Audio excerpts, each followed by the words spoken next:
सुरेश एक बहुत ही गरीब लड़का था, लेकिन पढ़ाई में बहुत अच्छा था। वह 12वीं कक्षा पास करके अपने गांव से दूर शहर के एक कॉलेज में आगे की पढ़ाई करने के लिए एडमिशन लिया। शहर में ही वह एक सस्ते से सस्ता किराए का कमरा ढूंढ रहा था। बहुत ही मुश्किल से उसे एक किराए का कमरा मिला, जो कि उसके बजट में आ रहा था। खुशी खुशी वह उस किराए के रूम को ले लिया और उसमें शिफ्ट हो गया।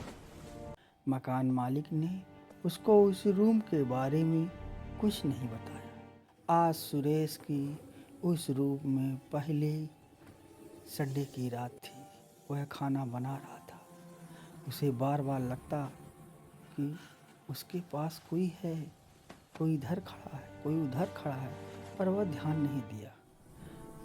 सुरेश ने थोड़ी सी पढ़ाई की और वह सोने का प्रयास करने लगा। तभी उसके कमरे में रखे सामान अपने आप इधर उधर होने लगे। वह सोचने लगा कि शायद उसका भ्रम हो। तभी कई प्रकार की डरावनी आवाज़ें आने लगी। रात गहरी होती जा रही थी। कमरे में हवा अचानक बहुत ठंडी हो गई। सुरेश का दिल जोर जोर से धड़क रहा था। धक धक धक। सुरेश डरते हुए धीरे से, कौन है, कौन है, कौन है यहाँ?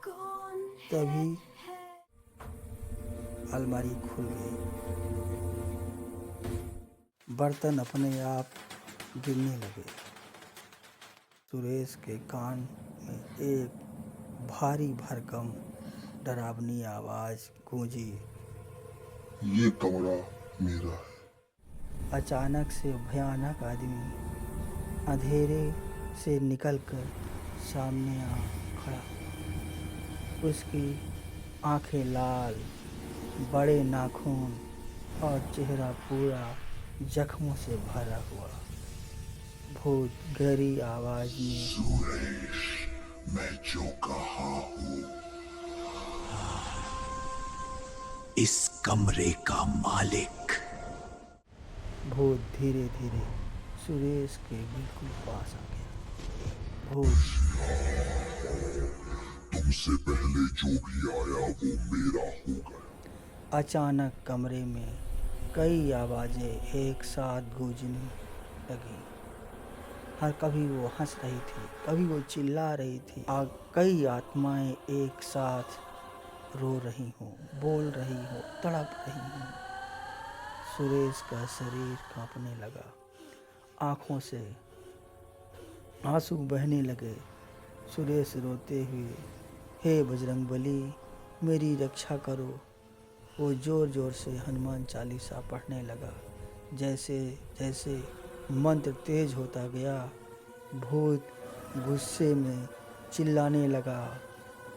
गुस्से में वो बोला, बंद करो, बंद करो। तभी कमरे का दरवाज़ा बाहर से खटखटाने की आवाज़ आई। कमरे के बाहर मकान मालिक खड़ा था और वह बोल रहा था बाहर से, एडवांस लेने आया हूँ सुरेश बेटा। लेकिन अंदर से कोई आवाज़ नहीं आई। मकान मालिक घबरा गया। अपने पड़ोसियों को बुलाकर दरवाज़ा तोड़ा और जब तोड़ा तो पड़ोसियों ने देखा कि अंदर कोई नहीं है। कमरा शांत है और सुरेश ज़मीन पर बेहोश पड़ा था।